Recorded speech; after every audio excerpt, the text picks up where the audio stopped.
Hello students, welcome to our channel simply mathematical. इस video में बस हम कंटिन्यू कर रहे हैं मिसलेनियस एक्सरसाइज चैप्टर 11। यहाँ पर हम सॉल्व करेंगे प्रॉब्लम 5 और 6। ठीक है, तो अगर आपको प्रॉब्लम 1 to 4 के सॉल्यूशन चाहिए तो मेरा प्रीवियस वीडियो आप चेक कर सकते हो ऑन 11th क्लास मैथ्स। ठीक है, तो अब हम शुरू करते हैं यहाँ पे 5th problem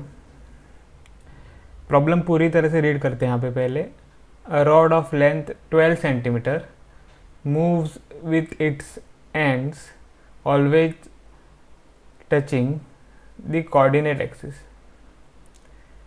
determine the equation of the locus of a point P on the rod which is 3 centimeter from the end in contact with the x-axis। Okay, तो यहाँ पर हमें क्या दिया गया है, यहाँ पे रॉड ऑफ लेंथ 12 सेंटीमीटर है जो कि मूव कर रहा है विथ इट्स एंड्स। ठीक है, always touching the coordinate axis. Okay, अब हमें क्या डिटरमाइन करना है, determine the equation of the locus of a point P on the rod which is 3 centimetre from the end in the contact with the x axis. ठीक है, तो यहाँ पे हम ड्रॉ करके समझ लेंगे यहाँ पे क्या हो रहा है।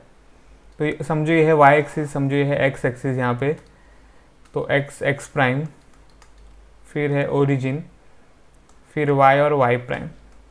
ओके, तो यहाँ पे फर्स्ट सेंटेंस है a rod of length 12 centimetre moves with its ends. Okay, तो 12 सेंटीमीटर का रॉड है तो और it is always touching the coordinate axis, मतलब कि जो रॉड है वो x और y एक्सिस को टच कर रहा है। तो कहीं पर भी आप जो रॉड है वो ड्रॉ कर सकते हो। यहाँ पर मैं यहाँ पे ड्रॉ करूँगा, ऐसे भी आप ड्रॉ कर सकते हो। ठीक है, तो मैं इस फर्स्ट क्वाड्रेंट में ड्रॉ करूँगा। तो अब यहाँ पे अगर हम ये इरेज करें एक्स्ट्रा पार्ट जो है यहाँ पे, तो जो रॉड है that is touching the coordinate axis. Okay, rod की लेंथ क्या है, 12 centimetre. Length of the rod is 12 centimetre. ठीक है, अब क्या बोला गया है, रॉड इज मूविंग। ओके, तो अगर हम ये जो रॉड है वो ज़रा सा नीचे लाए यहाँ पे ऑन दी वाई एक्सिस, तो एक्स एक्सिस के राइट हैंड साइड में चला जाएगा थोड़ा सा। ठीक है, क्योंकि ये रॉड है वो मूव कर रहा है। फिर अगर हम फिर से ऐसे रॉड को मूव करें थोड़ा सा नीचे और, ठीक है, तो ऐसे हमको ऐसे हमको लाइन मिल जाएगा। ठीक है, तो ऐसे ये रॉड जो है वो मूव कर रहा है, आप देख सकते हो। अब यहाँ पे डिटरमाइन हमें क्या करना है, equation of locus of point P। Locus का मतलब है path of point P। Okay, मैं बताऊंगा और इसके बारे में। तो path of a point P on the rod which is 3 centimetre from the end in contact with the x axis. तो what is the end in contact with the x axis, that is this. ये जो सारे ends है, these are ends in contact with the x axis. ठीक है, तो यहाँ से आपको वो सारे पॉइंट्स देखने हैं which are 3 centimetres away from this contact points of the x axis. Okay, तो यहाँ पे P आ जाएगा for this rod which is the third rod. ठीक है, तो मतलब कि ये जो डिस्टेंस है वो 3 सेंटीमीटर है, समझो। ओके, तो ये पॉइंट हमको मिल जाएगा, समझो। और फिर अगर हम दूसरा पोजीशन देखें रॉड का, तो यहाँ पे P होगा, समझो 3 centimetre distance from the contact point of the x axis. Okay, तो जब आप रॉड को मूव करोगे तो आपको डिफरेंट यहाँ पे पोजीशन ऑफ पॉइंट P मिल जाएंगे। ठीक है, ओके, दिस इज 3 सेंटीमीटर। क्या कांस्टेंट रह रहा है, कांस्टेंट रह रहा है distance of the point P from the x axis contact point. ठीक है, अब हमको यहाँ पे बताना है कि what is the equation of the path, मतलब कि ये पाथ है इस पॉइंट P का। अगर आप इस पॉइंट, ये जो सारे पॉइंट P हमने देखे उनको ज्वाइन करें तो हमको ऐसे पाथ मिल जाएगा। ओके, तो हमको बताना है कि ये जो पाथ है उसका इक्वेशन क्या है, उसका इक्वेशन क्या है। ठीक है, तो यही ये प्रॉब्लम है। ओके, आपको समझ में आया होगा। अब वो हम कैसे फाइंड करेंगे, तो इसके लिए हम क्या करेंगे, एक फिर से फेयर डायग्राम ड्रॉ करेंगे। ओके, तो वाई एक्सिस और एक्स एक्सिस, और यहाँ पे एक ही पोजीशन रॉड की ड्रॉ करेंगे। ठीक है, ताकि कंफ्यूजन ना हो, इसलिए एक ही पोजीशन ड्रॉ करेंगे। फिर पॉइंट P जो है यहाँ पर है, समझो, that means this distance is 3 centimetre. ठीक है, contact point on the x axis से 3 सेंटीमीटर है, ये कंडीशन है यहाँ पे। ओके, ये कंडीशन आपको यहाँ पे लिखना है। अब समझो इस पॉइंट P के कोऑर्डिनेट्स है x, y। ठीक है, तो अब अगर आप इस पॉइंट से ऐसे लाइन ड्रॉ करो perpendicular to each coordinate axis. ठीक है, तो ये जो लेंथ है वो क्या होगा, this length is nothing but the y length, so we get y here. Okay, तो अब ये जो लेंथ है वो क्या है, x है। ठीक है, क्योंकि कोऑर्डिनेट्स ऑफ पॉइंट P क्या है, x, y, तो x length is x and y length is y, तो ये हमको मिल जाएंगे डिस्टेंस। अब यहाँ पे हमको क्या करना है, थीटा ड्रॉ करना है। समझो ये जो लाइन है, रॉड जो है वो एंगल x एक्सिस से थीटा एंगल बना रहा है। अब आपको पता है कि ये भी एंगल थीटा हो जाएगा, क्यों, क्योंकि ये जो लाइन मैंने ड्रॉ किया है that is the x distance is parallel to the x axis. Okay, तो इसीलिए बाय पैरेलल लाइंस प्रॉपर्टीज हमको क्या मिलेगा, this theta will be equal to this theta.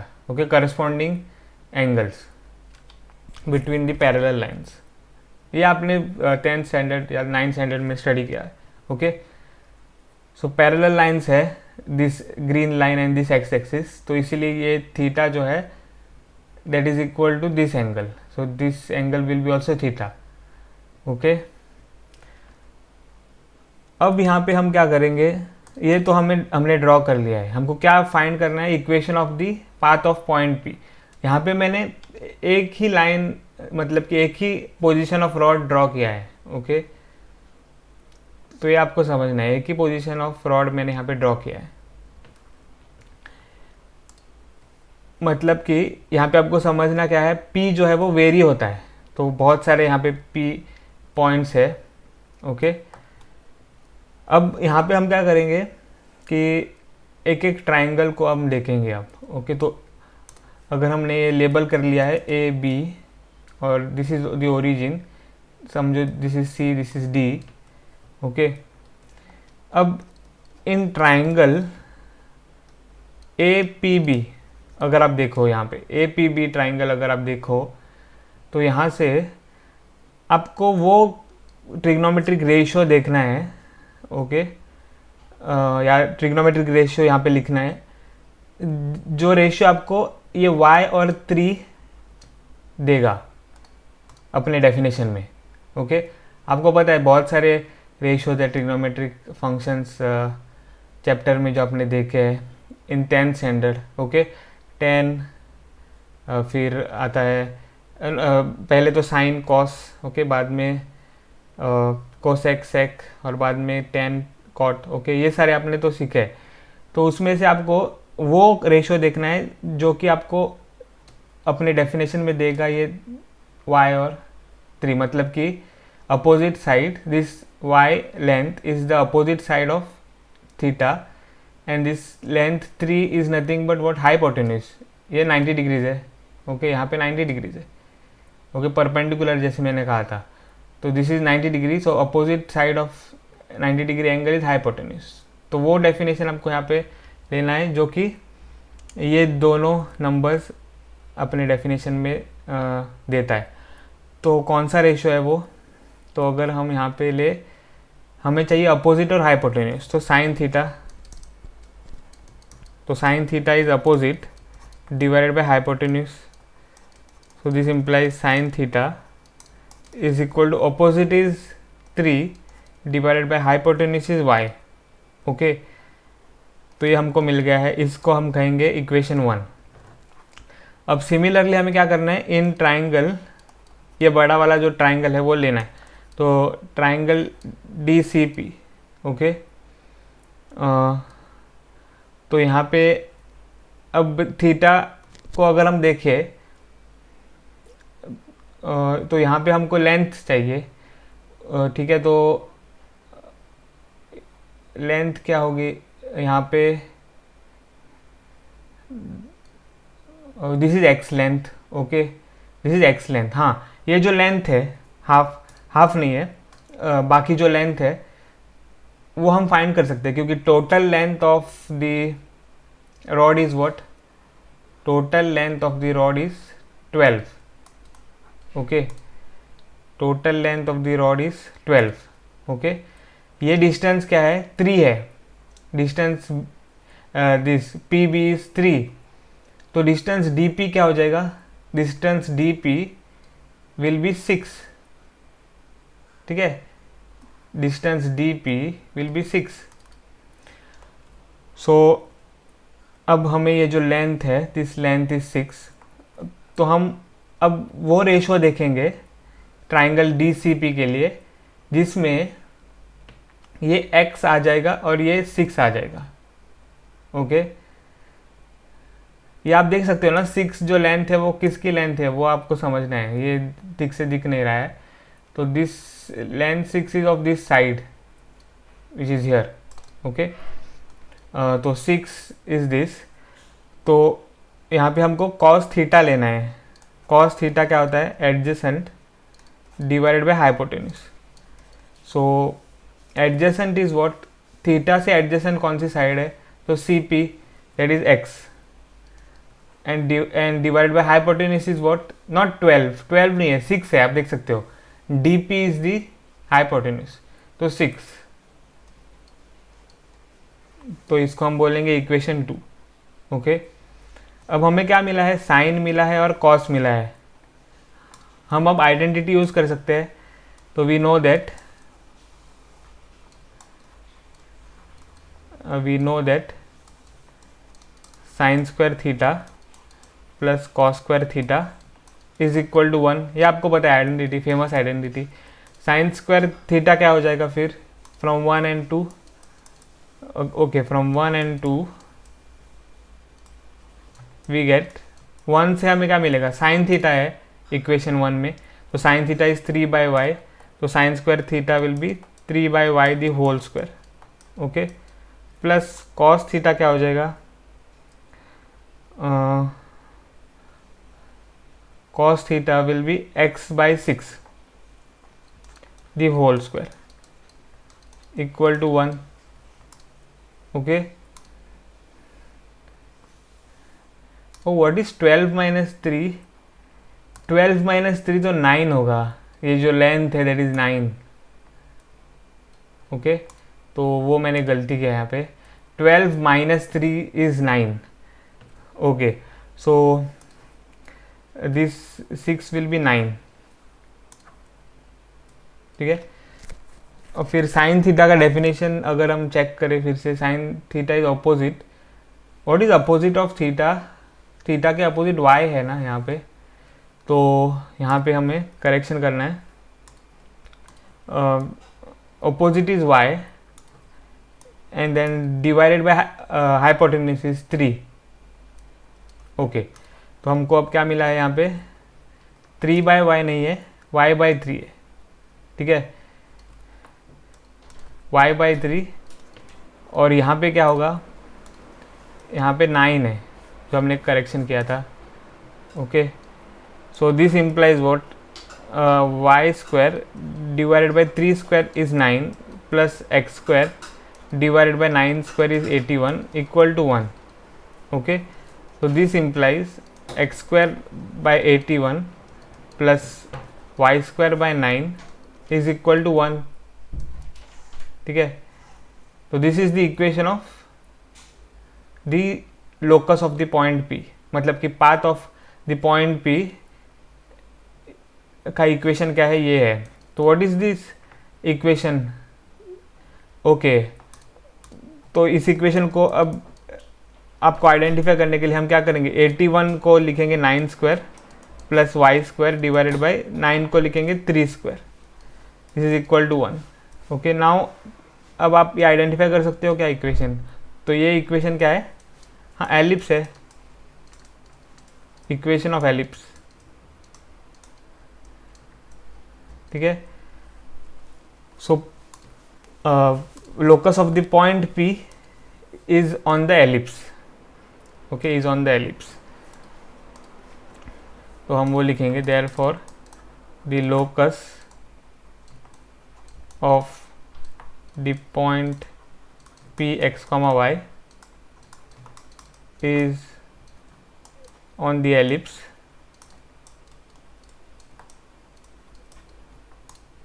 x square by 9 square plus y square by 3 square equal to 1, ठीक है। So this is the answer for problem number 5, ठीक है। अब हम solve करेंगे प्रॉब्लम 6। यहाँ पे प्रॉब्लम 6 में क्वेश्चन देखेंगे, रीड करेंगे ठीक से पहले।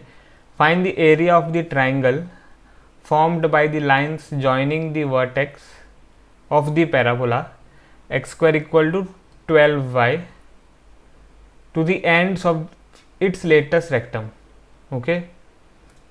तो हमें फाइंड करना है area of triangle formed by the lines joining the vertex of the parabola, okay।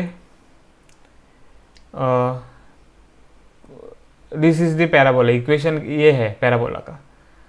तो to the ends of its latus rectum, तो ये भी हम क्या करेंगे, डायग्राम से समझ लेंगे ठीक से। सो आपको समझ में आया होगा, पहले तो पैराबोला है यहाँ पे, okay. And what is the type of parabola? X square equal to 12y, x square equal to 12y parabola किस टाइप का होगा? अपवर्ड पैराबोला, ऐसे, ओके। तो ये इक्वेशंस जो है वो आपको ठीक से समझने हैं, मतलब आइडेंटिफाई करना है इक्वेशन से कि कौन सा पैराबोला है, ठीक है। तो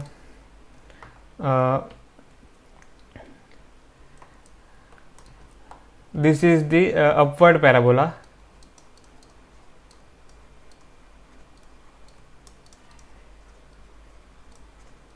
equation is x square equal to 12y, ठीक है। Now find the area of triangle form by the lines joining the vertex of the parabola to the ends of its latus rectum, ठीक है। अब latus rectum क्या होता है?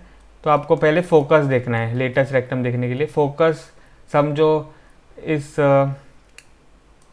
Parabola का है f, ओके।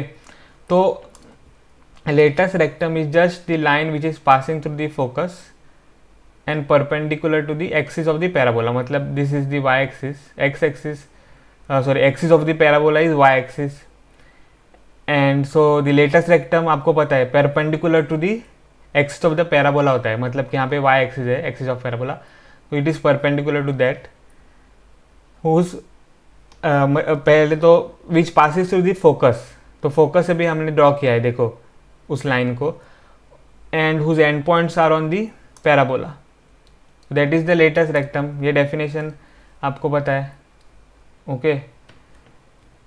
सो हमें अब क्या करना है, यहाँ पे हमें फाइंड करना है area of triangle formed.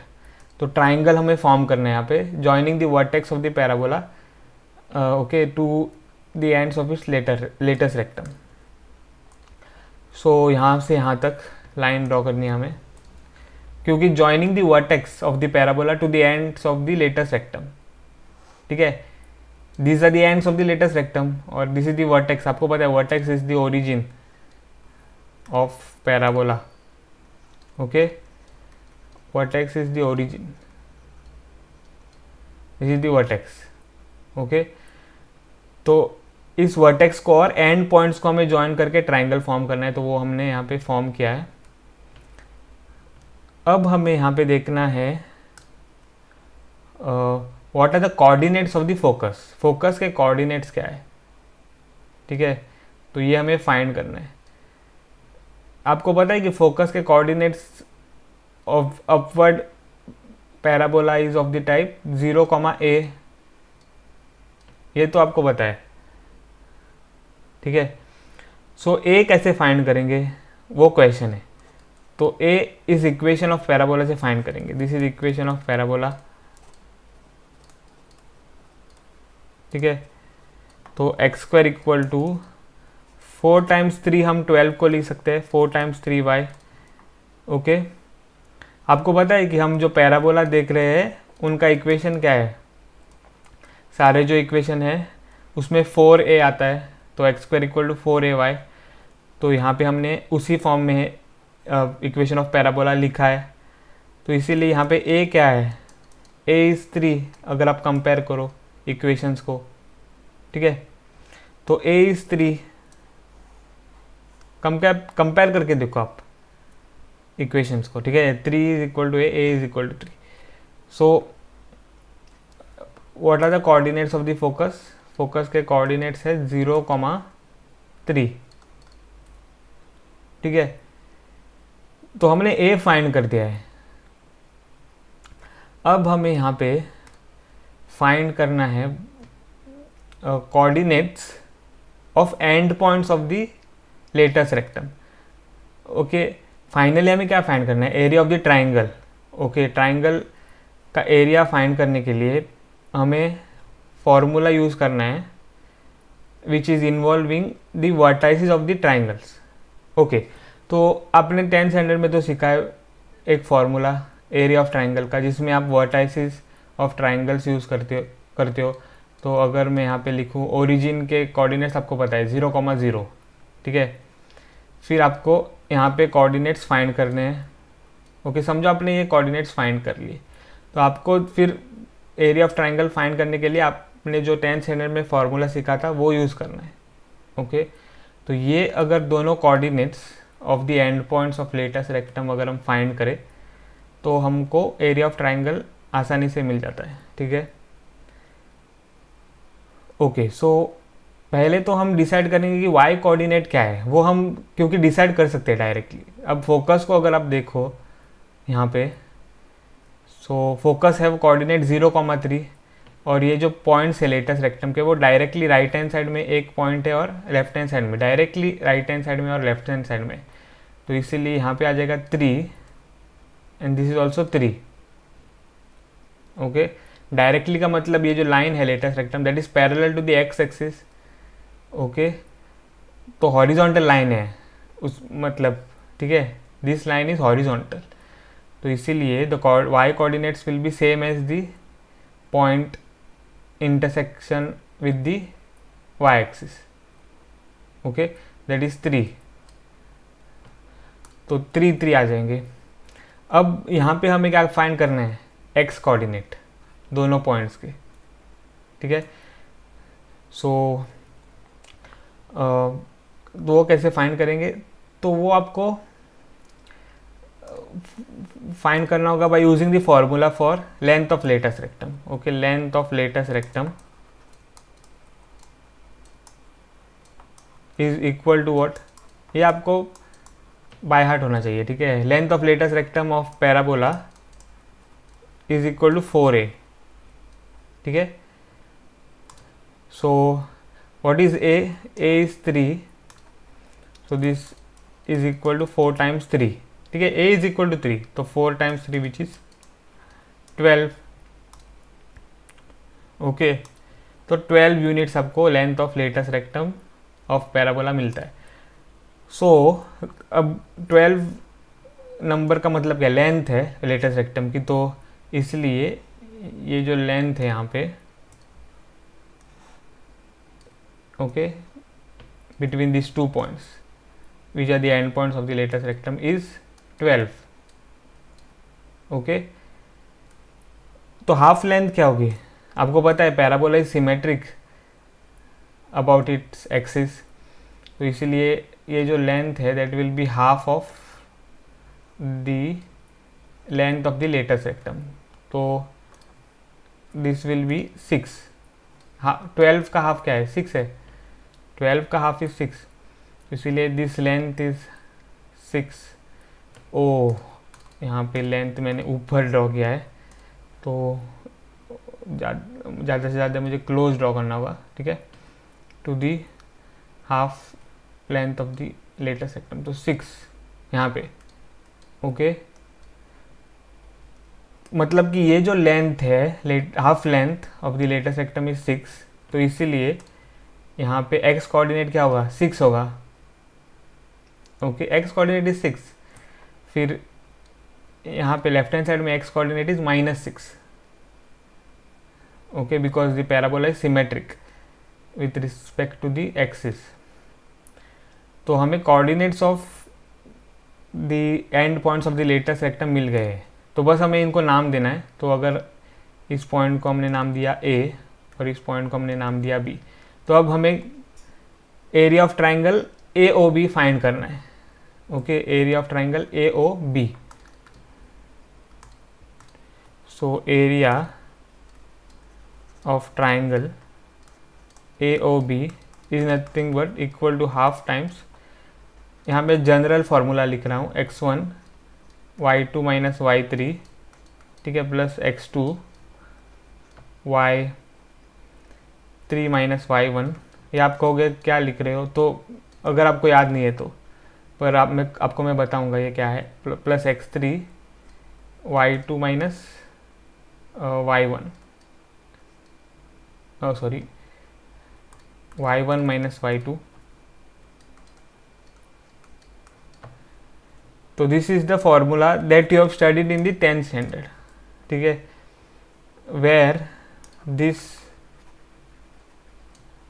x1 xi's and yi's are nothing but what coordinates of a, o and b, ठीक है। तो मतलब कि अगर a हमने लिखा है x1, y1, b हमने लिखा है, b नहीं, o हमने अगर लिखा है x2, y2, और b हमने लिखा है x3, y3, ठीक है।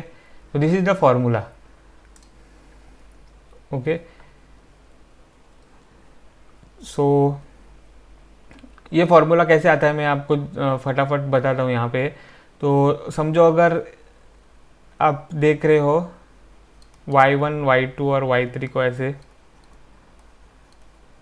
ओके, तो x1 पहले आता है, तो ये ऑब्वियस है x1, फिर y2 माइनस y3, तो ऐसे y2 माइनस y3, फिर जब आप लिखोगे x2 which is next of x1, तो यहाँ पे क्या आता है y3 माइनस y1। ओके, तो ऐसे यहाँ से y3 माइनस y1, मतलब कि ऑर्डर मैं बता रहा हूँ आपको कैसे चूज़ करनी है।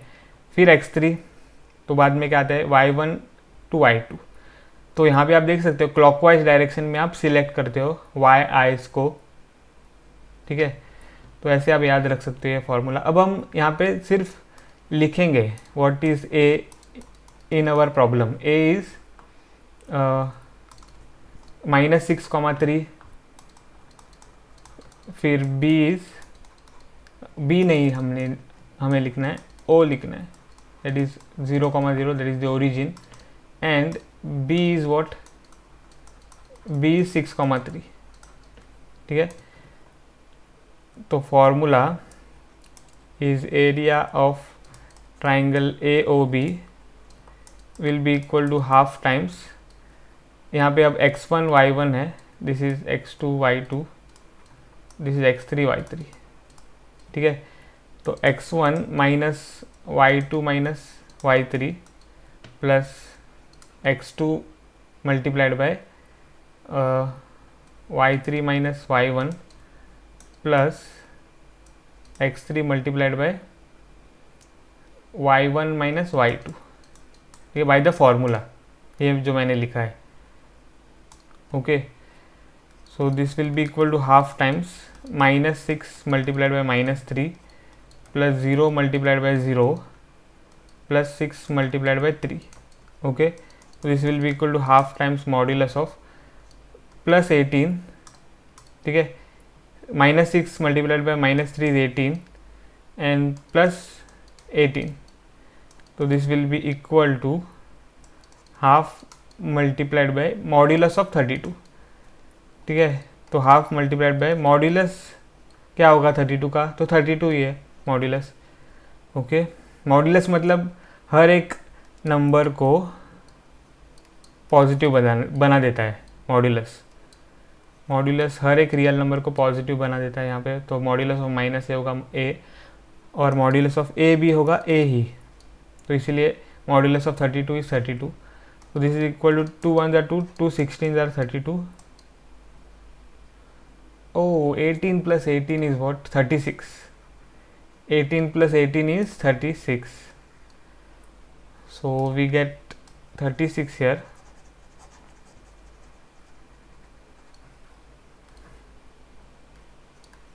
तो 2 1 are 2, 2 18 are 36, तो 18 आ जाएगा. ठीक है, so this is the area square units. तो area of triangle AOB is equal to 18 square units. ठीक है, तो इस वीडियो में बस इतना ही. अगर आपको ये वीडियो पसंद आया हो तो मेरे वीडियो को ज़रूर लाइक करें, और अभी तक अगर आपने मेरे चैनल को सब्सक्राइब नहीं किया है तो प्लीज़ मेरे चैनल को सब्सक्राइब करें. मिलता हूँ आपको अगले वीडियो में. तब तक के लिए बाय.